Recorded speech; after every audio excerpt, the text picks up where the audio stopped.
Good afternoon, everyone, and welcome to our webinar on the 28th of October. My name's Lola, and I'm one of the ADR UK commissioning teams. And today we are going to be kind of breaking down why the dataset grade is a brilliant resource for researchers, but also so you can understand the breadth and depth that's involved in the data sets, just to give an overview of why we are funding the use of our flagship data in research. We want to enable policy relevant research using our flagship data, and the data then kind of within our program of work is underpinned by a flagship framework. We want to support all users in the acquisition of the flagship data and research, and our program is open to all accredited researchers. We want to build on previous and successful ADR UK Research Fellowships and the program of work, and the QR code at the top there takes you through to our holding page for all information in relation to the pre-announcement of this funding opportunity. Because in essence, we want to inspire the use of ADR flagship data to drive research that benefits society. So why are we having these webinars? These webinars are a chance for you, researchers, and potential applicants to really understand what this program of work is about, what our funding structure is, and what we are looking for in our applications. We want to showcase the possibilities of research that you can do with all of our flagship data sets and help researchers develop feasible and robust research agendas based on the composition of each flagship data set, because they are all different. They all contain different data. They all come from different pockets of information from our society, and they have different benefits and different strengths and different research possibilities. And importantly today, for you and for the team that are presenting, it's an opportunity to engage with those individuals that are most informed on each dataset composition and the potential benefits of use. Now, in the webinar today, we are very fortunate to have Ben and Teresa from Ofqual, who will be explaining the Grade ADR England flagship dataset. So if you are ready, Ben and Teresa, welcome, and please could you share your slides? Yeah. Hi everyone, just yeah, give me a second to try and get these slides loaded up. Okay, hopefully everyone can see that. Well, yes, good afternoon everyone. Thank you for coming along. It's really great to see people interested in our grade data set. My name's Ben. I'm also joined by Teresa this afternoon. We're both from the data and analytics team here at Ofqual. If you're not familiar with Ofqual, we are the qualifications and exams regulator in England. And we're also speaking today on behalf of the other data owners of Grade, who are the Department for Education and UCAS. So as per the brief for this webinar, we're planning on giving you an overview of the data set and some of the high-level features it includes, where you can find additional resources and some examples of research that has used Grade to hopefully give you a bit of potential inspiration. We'll also talk a little bit about what the application process looks like, and then I understand there'll be some time at the end for Q&A. So just as a very high level overview then, the Grade dataset includes detailed information on students' performance at school and their progression from school into universities and colleges. It includes information on students' qualifications, their prior schooling, their socioeconomic background, and their university and college applications and admissions. So the initial aim of the very first release of the Grade dataset was to allow researchers to carry out an independent evaluation of how grades were awarded in 2020, when arrangements were different due to the COVID-19 pandemic. Nowadays, however, I think it's fair to say that Grade has evolved into having a broader purpose, enabling researchers to look at a wide range of factors related to the quality of educational assessment and the university admission system in England, producing evidence to help inform future education policy. Now, currently in the SRS, we have data available relating to the years from 2017 to 2022. We are currently working as a team on the next release of grade dataset, which is currently penciled in for around spring next year, and that will also include data for 2023 and 2024. So as I said at the start, this is a joint venture between Ofqual, DFE and UCAS, and obviously heavily supported by the Office for National Statistics as well, who manage the SRS data platform. Grade makes available a data set of linked microdata from these three organisations. So the Ofqual data includes information on GCSE and A-level qualifications and exams taken by students of all ages in England. Data from the Department for Education is based on the National Pupil Database, or the NPD. And this is compiled by DFE as the main source of information for accountability measures, but it's also used quite widely for research purposes. And then finally, it includes linked data submitted by applicants to the UCAS undergraduate scheme and by higher education institutions receiving prospective students' applications. So it's a linked data set of these three sources. Grade can be requested as any combination of these data sources, so long as the Ofqual data is included within that. So you could request only the Ofqual data, or Ofqual and DFE, Ofqual and UCAS, but not the UCAS data on its own or the DFE data on its own without that Ofqual data. And the reason for that is that those data sets are available separately from grade. Okay, so that's a very kind of high level overview of the purpose and the main features. At that point, I'll hand you over to Teresa to give you a bit more detail. You might be able to take control, Teresa. Let me know if not. I'll give it a try. Hello, everybody, from me as well. Thanks for joining. Great to see that so many of you have turned out today. Yeah, like Ben said, I'm going to give you a few more of the nitty-gritty details about grade now. I'll keep it brief because all of this information is available also online and published as data specifications and a comprehensive user guide. Also just seeing that we're joined today by Janet and Kirsty from DFE. So as I'm going through and explaining what's in each of the data sets, if you have questions in the end, I think we've got a good team of people here to hopefully answer any questions you might have. So a bit on the scope of grade.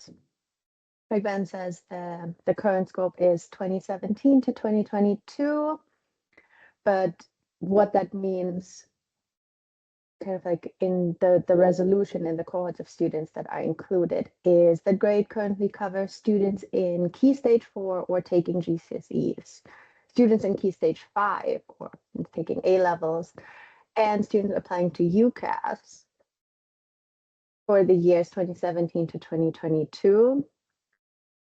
And then the data for 23 and 24 will become available next year.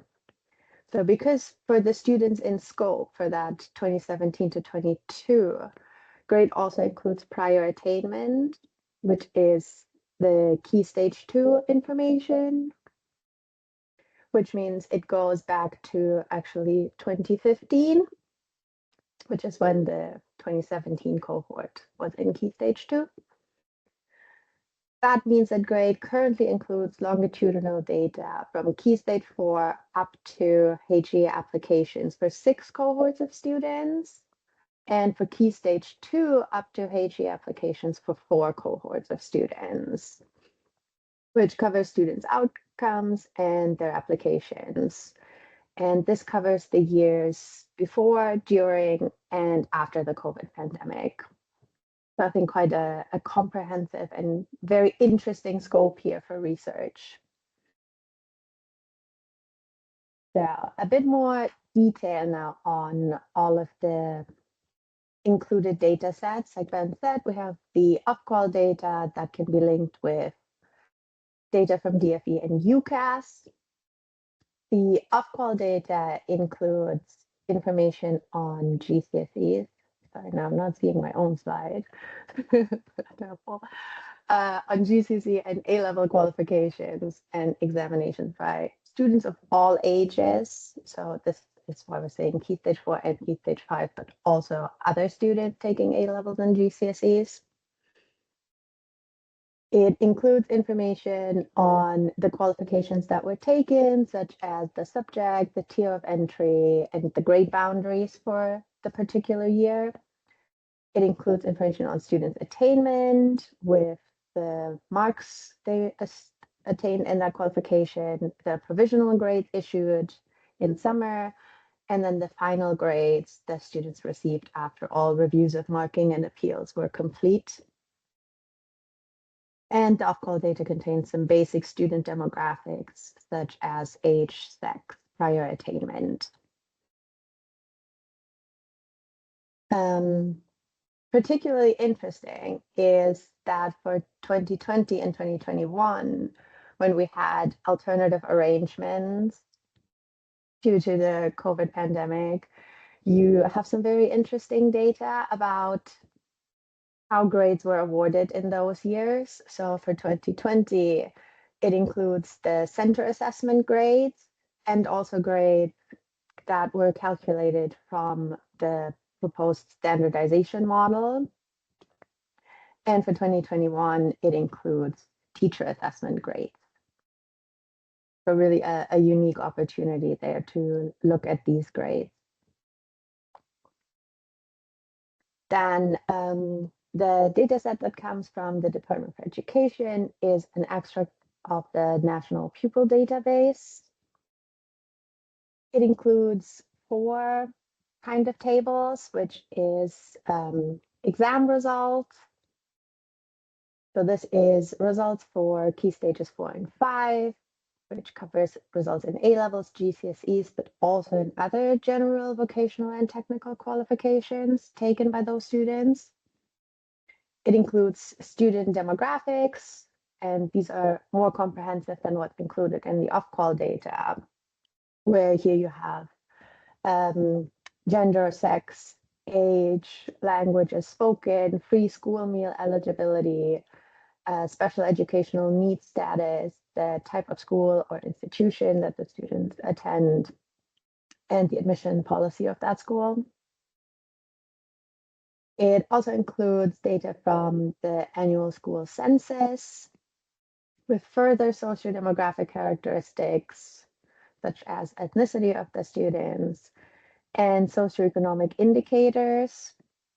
So maybe the most popular one is the Idachi score, which you can find in those tables and link across all other observations in the data. And then finally, it includes prior attainment, like I mentioned previously, going back to students' attainment in Key Stage 2. Sorry, Teresa, just to say, I don't think the slides are moving on for us. I don't know if you're... Okay. Are we moving now? Yeah, I can see the NPD one now. Yeah. Again? Or yeah, I think we've covered that. I guess that's gonna look a bit weird on the recording now. Sorry, everybody. Yeah, final piece of the puzzle is the UCAS data, which now includes information on all applicants to the UCAS undergraduate scheme with their demographic characteristics, such as gender, age, and their geographical region, and also further socioeconomic characteristics, such as ethnicity, socioeconomic background, and a deprivation index. The exact details for all these variables are published in the data specifications. The UCAS data further includes information on qualifications declared by the applicant during their application. So this includes, for example, A-level grades as predicted by their teachers. And it includes information on the applications themselves, such as which applications were made to which university or college, which subject, and then for which applications an offer was made, whether the offer was conditional or unconditional, and then how the what response was recorded, which is either taking that offer as firm insurance or not accepting the offer. Are we seeing the next slide now? Yeah. Did that work? Okay, so just to wrap this up, as this was like a whistle-stop tour, these data sets are very large, very comprehensive, and hopefully you've got a little bit of a taste of what's included in each of them and how you could potentially link between them to get really interesting data sets to address your research questions. But if that was a lot in a really short time, like I said, this is all published under the Great Data Sharing Project collection, which includes all the data specifications, the explanations of the included variables, and a detailed user guide. So a bit on the strengths and limitations, I guess how we see them.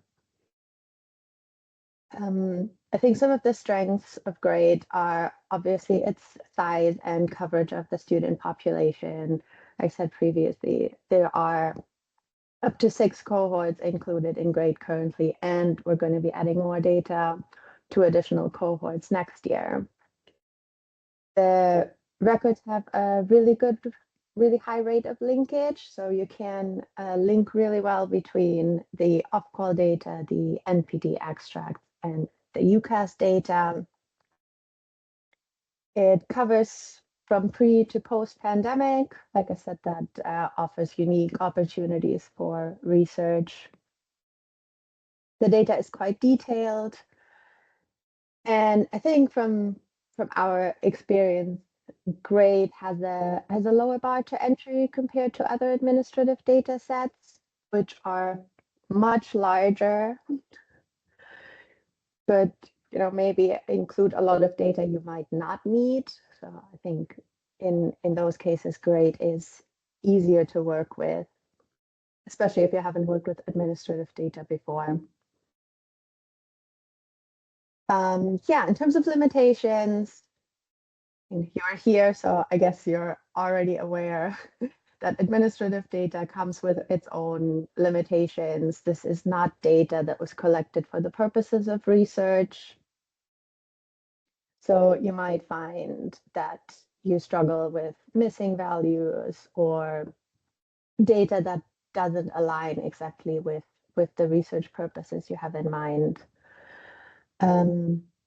The current version of GRADE is also pseudonymized to comply with the regulations of the ONS Secure Research Service. Oh, sorry, Steve. Hi, Teresa. Sorry, I think the slides are still stuck again. Is this better? No, this is too far now. Yeah, got your strengths and limitations slide there. Sorry about that. It is really small on my screen, so I'm mostly looking at my notes. Thanks for letting me know. Yeah, pseudonymization. So the current version is pseudonymized, which means you obviously won't be able to identify students other than with their pseudonymized identifier. But we've also pseudonymized HE institutions and schools and awarding organizations or exam boards. So you're also not going to be able to identify those other than with a pseudonymized identifier. GRADE does have some linkage restrictions. So by default, you're only allowed to link the data sets that are contained within GRADE. You won't be able to bring in any external data. So if you're thinking to use GRADE and link it to something like HISA or Leo, that unfortunately is not possible under our current legal agreements. grade obviously requires some knowledge of the education system to interpret all the data contained within it.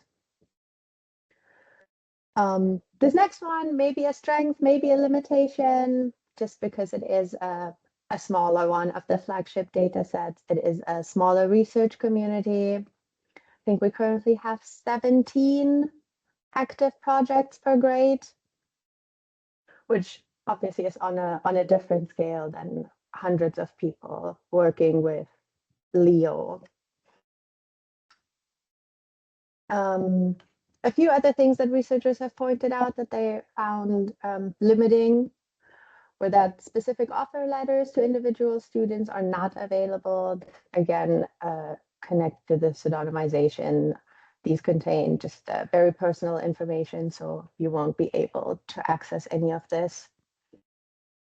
Outcomes for individual exam papers are not available, so you will only be able to get the outcome for the qualification as a whole. But if, for example, a GCSE had 3 papers, there aren't marks available for each paper, but just the overall mark and grade. And grade does not include any information on access arrangements, malpractice, reviews of marking, or appeals, but really just focuses on qualification outcomes. Yeah, I think with that, hopefully given you an idea of what grade is and what it includes. And I'll pass back to Ben to tell you a little bit more about what kind of research has been going on to maybe inspire you. Yeah, great. Thanks, Teresa. Yes, so the links should all be clickable in here, and like we said in the chat, the slides will be available afterwards if you want to have a look through these in your own time. But there have been a number of publications already based on the grade data set, and we have a couple of active ADR UK Research Fellows currently using the data now. So some examples of the kinds of previous research we've seen have included those exploring equality and the effects of socio-demographic factors on educational outcomes and university admissions, educational trajectories and the factors influencing students' choices at A-levels and their applications to university. Fairness of assessment, and particularly in the context of the COVID-19 pandemic and the different assessment arrangements that were happening in that time. And then also longitudinal trends in the education system, and again, including the effects of the COVID-19 pandemic on that. So we've had several projects looking at themes around equality in particular, and again, the effects of demographic, socioeconomic factors on progression. Several projects, I think, have found the COVID-19 pandemic as one kind of positive, offered a sort of natural experiment to look into the fairness of teacher assessments and algorithm-based grades as well. Others have been a bit more specific, such as a study on music education or the effect of having diverse peers in school. So it can be quite broad in scope or quite narrow. We have 2 ADR UK fellowships working on grade currently, as I said, and those at the moment have a particular focus on the pandemic years as well. So we have Constantina kind of looking at the difference between predicted and awarded grades and the impact of changes to assessment approaches during the pandemic and knock-on effects for university. Steve, did you want to come in there? Yeah, sorry, I think the slides are stuck yet again for me. Well, they're definitely moving for me. Are we on the research potential slide? Yeah, we got research potential slide, yeah. Yeah, okay, I'll just have to keep flicking to and from. Sorry about that. So as Constantina, we also have Oliver exploring how teachers predict grades and whether there are any effects of different socioeconomic characteristics of students and implications for university admissions as well. So those are just some examples of the kinds of things you might want to do with this data, but obviously the data allows lots more possibilities as well. So hopefully on a slide with data explained on the middle there. So yeah, this slide just has some links. So Oliver and Constantina have written some quite helpful blog posts about their experiences of grade, and Oliver also wrote a brief data explainer that gives a good idea of what it's like working with this data and where he sees the strengths and limitations. So if you're interested in working with grade, I'd definitely recommend checking those out. We then just have this simple word cloud again, kind of in an effort to inspire people really. This is just a word cloud generated from the project titles currently using the grade data set. Kind of university admission processes stands out there, but there's several other things in there as well. So you can peruse those afterwards when you get access to these slides. So that's what people have previously done with it. Obviously, we're excited to see what ideas all of you might have for grade. As Teresa said, you can find lots more detailed information on the grade dataset in our published user guide and the published data specifications for each data source as well. So you'll be able to find the full details online via that link that's hopefully on your screen now. There are also details within that user guide for how to go about requesting access to the data. Also on the screen there is team inboxes for the data owners if you have kind of specific feasibility questions ahead of your application or would like support. Feel free to reach out. In terms of what the data access process looks like, ONS's standard procedures of application and accreditation apply here, and that's kind of details of that would be covered elsewhere. Just a couple of specifics to note for grade though. Applications that pass that initial check by the Research Accreditation Service have their feasibility assessments reviewed by Ofqual and the Department for Education as data owners. UCAS have chosen to be informed about applications but don't conduct a data owner review themselves. But yes, for further details on this process and also for the legal basis of sharing this data with researchers, I'd suggest having a look at the grade user guide. A final point to note then is if and when you get started with grade, we and the other data owners are really keen to hear about your experiences. As Teresa said earlier, grade is smaller scale than Leo, for example, and therefore has fewer resources attached to it. But we're still working on a few exciting projects to try and engage more with our researchers and to develop grade further. So this year we conducted a user feedback survey, collected some really useful feedback from researchers, which we're in particular using to improve resources like the user guide and the data specifications to make those more user-friendly. I believe those will be released alongside the next iteration of the data set, hopefully in spring, like I said. Also prompted by that user survey and conversations we've had with others, including ADR UK colleagues, we're also currently thinking about ways we can better connect the grade research community, for example, through virtual collaboration spaces or regular seminars, things like that. But yeah, watch this space, I think. So yeah, that's it. So appreciate that was a whistle stop tour as always, but happy to take any questions, I think, if that's what we're doing next, Steve. Yeah, excellent. Thank you, Ben and Teresa. That was really informative. So thank you for taking the time to do that.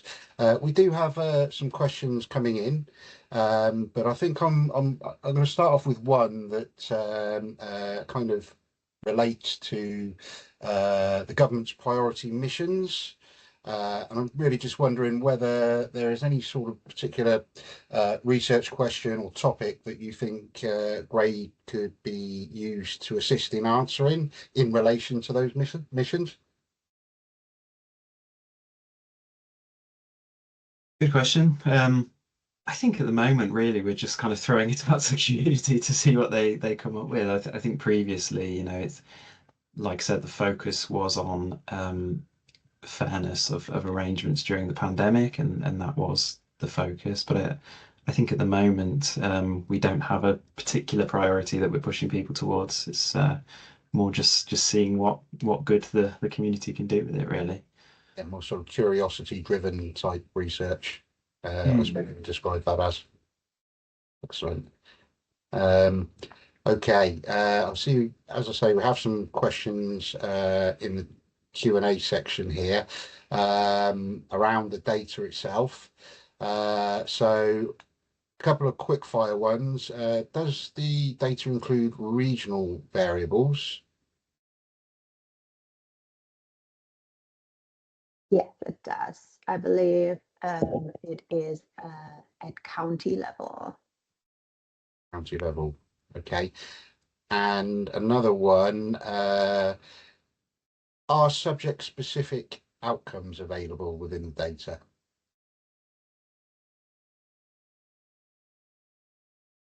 Might need a little bit more clarification. So Okay. with subject specific, do you mean like, or, you know, if somebody has taken maths GCSE, we have the outcome for that subject? Yes, I suppose. Yeah, the question came in when you were mentioning that if there were 3 papers for one topic, and I'm probably thinking across the science, if there's the breakdown of the biology, my memory serves me right, physics and chemistry. I haven't done my exam for a while. I think it was in relation to that point, that whether if multiple papers and one topic, like how that differentiates. Oh yes. So yeah, it is at the level of the qualification or the subject. But you can imagine, I think, for example, for history, students would take like history paper A and history paper B. For other qualifications, they might take a written paper, but also do some kind of a non-examined Coursework, yeah, that's practical coursework. So we don't have information on that level of like the papers or the coursework, but then for the qualification as a whole. Okay. Lola, have you got any there that you want to bring out quickly? Yeah, there's 2, and in relation to other flagship data sets. First one is, can grade be linked to the data first data suite? I assume this is the standard data first data set, not kind of DFE MOJ link data set. Is that a possibility? No, so it can't be linked to any of the data first. Can it be used alongside? That was one of the other questions that came in. It's like, we know Leo can't be linked to anything, but if there was an opportunity to provide greater depth to some of the questions, whether the same data sets could be used in one project to support kind of the questioning from a different angle. So I assume that would apply for the data first as well as Leo. Do you want me to go in on that one, Teresa? Yes, it can be. So you can apply for multiple data sets with the same kind of aim and then bring those outputs together. However, they can't be accessed within the same project area within the ONS SRS. And then just to loop back on that data first question, the data first standalone data sets can't be used alongside the data, as Teresa mentioned, but we do have the DFE MOJ linked flagship data set that has got key stage 4, 5 and all of the characteristics alongside MOJ data. So that will be available on the ADR UK pages as well if you're interested in that. Thank you, Kirsty. So thank you. I've got one more question that's Yep. popped up, which is in relation to the new data and I guess the refresh that's coming in later in the year. Are the variables going to change at all? Because if it's going to be kind of in motion and in play for anyone starting a fellowship come next September, how they can make sure that the data is included? Is it just a refresh, or is there anything changing in the characteristics and what's been collected and everything else for, I think it's 2023 and 2024? There will be some small changes, but nothing major. So I think we have like a few variables that will be added, a few others that are no longer collected as part of, for example, the census or the regular NPD collections. So, for example, what's going to be new is that we'll have data on T levels for 23 and 24, which weren't included previously, but the structure overall, it stays the same. Can I check from an ADR perspective that's in the documentation or somewhere for anyone to refer to? Just, I'm aware we're mentioning this, but I'm not necessarily convinced it's written down for anyone who may go, oh, I want to include that in my kind of grant application, but I can't reference someone talking to me. Is there anywhere it's written down at all, please? We haven't published it yet because we're Okay. still finalizing the Okay. data specs for the refresh for next year. But yeah, like I said, there isn't a major change, so you should be able to use the current data specification as a really good indicator for what the refresh or the update of the new years will look like. And if anyone, I guess, has got any questions, they could reach out to the team just to confirm that what they're perfect. That's good to know. Thank you. Steve, have you got anything else? Oh, there's more questions popped up. There are, yes. One here is quite specific. So can the data answer questions, for example, on the different impacts of COVID on different ethnic groups?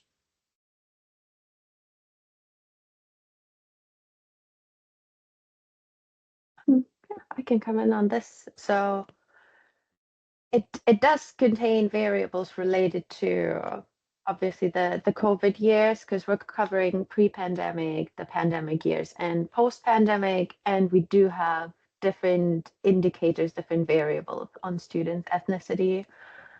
I guess it might be up to individual researchers to look at the information that's available and then scope for yourself whether you think that will be able to answer your specific question. But yeah, the data is included. So thank you. I've got another one here actually that's quite interesting. So does qualifications taken refer to subjects pupils enrolling or just those that they sat exams in? So if someone started but did not complete or sit the exam for an A level, would they still be included in the data?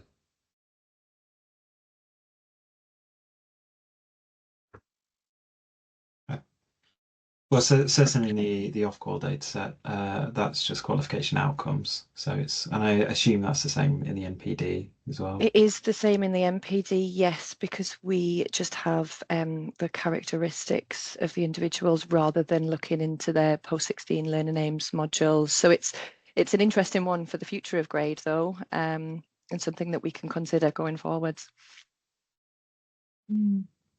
Excellent. Thank you.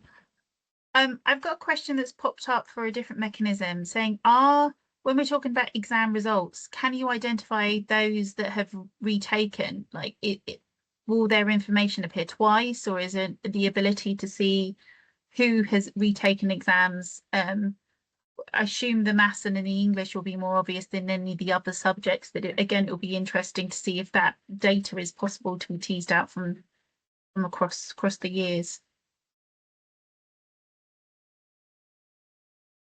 Yes, so the off-call data only contains data for the summer exam series. So we unfortunately don't include the November series, which would probably be the most interesting one for resets. But if you do have a student who takes a GCSE in 1 year and also the next, they will appear with the same identifier, so you will be able to find them across years. It's also good to know if it crops up again, it's not a mistake in the data set, it's a retake. Thank you. I've got one more question here that's come up. It's mainly thinking about kind of planning for dissemination, because I know within the ADR specification, I have to think about how I'm going to work with different data owners. Is there like particular teams that if I am generating research, I can see from there's been 2 other fellows that you've obviously worked quite closely with. Is there a community of researchers that will help disseminate my findings to the government owning departments? And the same with those organisations that I guess you work with outside of government who are interested in this data at all, please.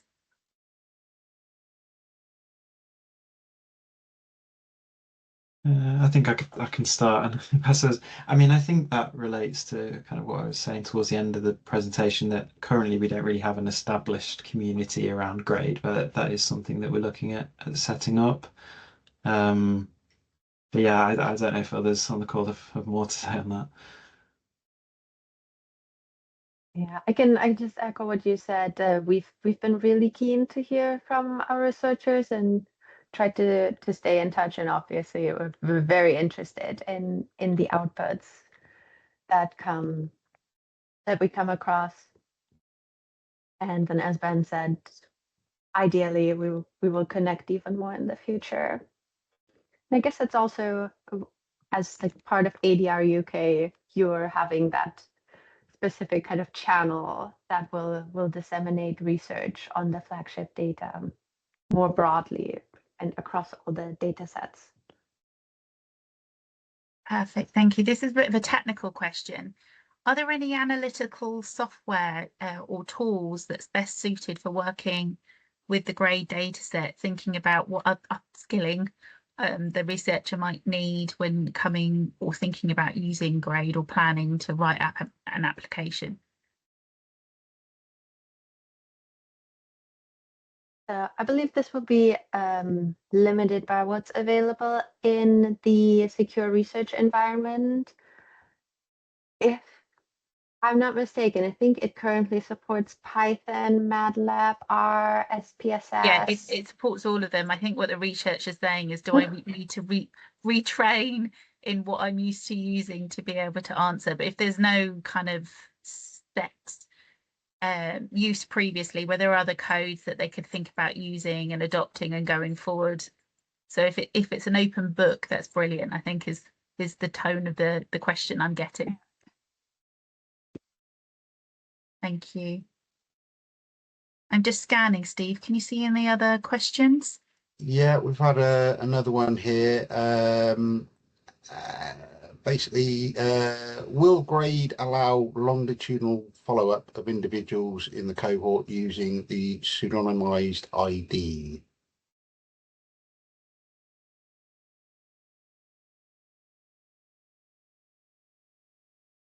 Yes, absolutely. That is kind of its main aim, is that you can track students from key stage 2 when they're sort of around 10 years old through different qualifications and exams they take up to the point when they apply for university and colleges. Excellent. I'm not sure, but I think the questions have slowed down a little bit now. Just check elsewhere. Lola, if you have anything else that's come in? I'm just looking. People also send them over via email, so I'm just having a quick scan of my emails, make sure I haven't missed anything. We're open to all means of questioning. Can I just confirm that if anyone has any additional, comments or questions or thoughts after you're quite happy for people to reach out and scope out ideas? Amazing. I guess I have a question based on kind of thinking about feasibility. And I know you've got quite an extensive supporting documentation, and there are other documents out there that have been produced by the other fellows, particularly the snapshot insights into the data explained and data insights actually as well. But if they've got a question and then they kind of want a bit of help refining it and scoping it out, is that something to contact with your team with? So it's a bit more rough and ready, or is there another community? I know we have our peer-to-peer support kind of researchers if people have got specific questions on different things, but if somebody wants to scope up a potential bit more of a raw question, is that an option too, instead of coming in with a direct kind of questioning? I would say so. I think we've done that kind of thing in the past, Teresa. But yeah, I mean, people are fine to reach out if they've got questions. Yeah. Perfect. And just on the training side of it, because from the ADR side, and I manage the current fellow programs, I know anyone who's wanting to use the data isn't necessarily part of our kind of systematic support and infrastructure. There are questions, are there external training courses or events or online programs that people can kind of either join, even if they're not part of the ADR flagship dataset funded program going forward. We know it's all very competitive at the moment, and if somebody does put in an application and they still really want to use the GRADE dataset, is the same kind of infrastructure of support for using it going forward elsewhere.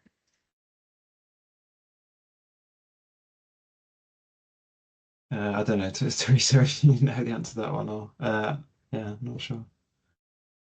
Yeah, I'm not sure I understood the question correctly. So is it whether you're not going through ADR UK? You're not successful, I think. Yeah, I think as if it's with your expanded. funding. Yes. So I would say from our end, it almost looks the same. So to us, the researchers who work with GRADE, they have all kinds of different funding, partly ADR UK, partly their own research grants, or we have institutional researchers as well from exam boards, for example. So yeah, the support that's available from our side is exactly the same. That's really reassuring to know, and I'm sure anyone who's listening to the call will know that what's sitting behind the dataset and the dataset use is the same for anyone, whether you're part of our funded program or not. And I guess that will help spread the message for GRADE. I get really excited every time I hear about the breadth and depth of GRADE. I think it's a brilliant resource, as is all the flagship datasets. And I'm fortunate enough that no one allows me in the SRS to be able to use it, because I'm sure I'd end up breaking it or something. But it's quite a tough environment to work in, and knowing that there are people there who understand how resilient you need to be to work in the SRS, but also provide the insights and the kind of the scope and linking up of the messiness of the admin data is very reassuring. Steve, I haven't seen anything else. Have you come across anything? I think we're out of questions. Obviously, if you do have any follow-up questions, you are more than welcome to get in touch with us, either directly with the teams or us at ADR, and we can pass questions on. And as mentioned, we will be compiling all these questions and publishing them alongside the video recording of this webinar, and the slide deck will also be made available at the same time. So back to you, Lola, I think. On that note, I just want to thank both Ben and Teresa for coming along and presenting today, and for Kirsty in joining in support for answering the questions. At the start, I mentioned this is one in a series of lots of webinars that we're doing to help support all researchers that are interested in this funding programme, but we also see this as an opportunity for anyone who's interested in the flagship datasets to be informed, be enriched, be excited about the possibilities of the flagship data. So all resources will be made permanently available on our web pages, both the slide decks and the webinars, so you can come back to it for other funding opportunities, for other insights, and the same with all of our project pages in relation to the use of the flagship datasets so far. There are a number of webinars that are still coming up in our series. All information is on our website, whether it's a future event or a past event that you want to sign up for or watch again, please do have a look at them. There's a couple of high-level ones coming up in the future, which is how to write a good funding application, being delivered by members of our community catalyst who have worked with our admin data and our flagship data sets for a good number of years and really understand the process. And a little insight, they've also previously sat on our panels, so they understand what we're looking for when it comes to reviewing an application. And the same with developing research agendas across our data sets. And in webinars to date, we've noticed people asking questions: can I use two data sets together? Can I use different data sets? So they're looking and understanding about some of the limitations of the flagship data and seeing how they can kind of pocket those. So the community catalysts are really good at thinking about that higher level across government missions, as well as experiences of people outside of bubbles associated with particular flagship data sets and across areas of society that need real answering. And they're bringing different ideas together and help that kind of conceptualization of theory into practice when identifying research agendas. So I do recommend that webinar as well. Any questions, please do reach out to our team. And Ben and Teresa have also said they're very open to people reaching out to them. So please do take them up on that opportunity for engagement going forwards. And thank you very much for attending this afternoon. And I'll close it there. Excellent. Thank you.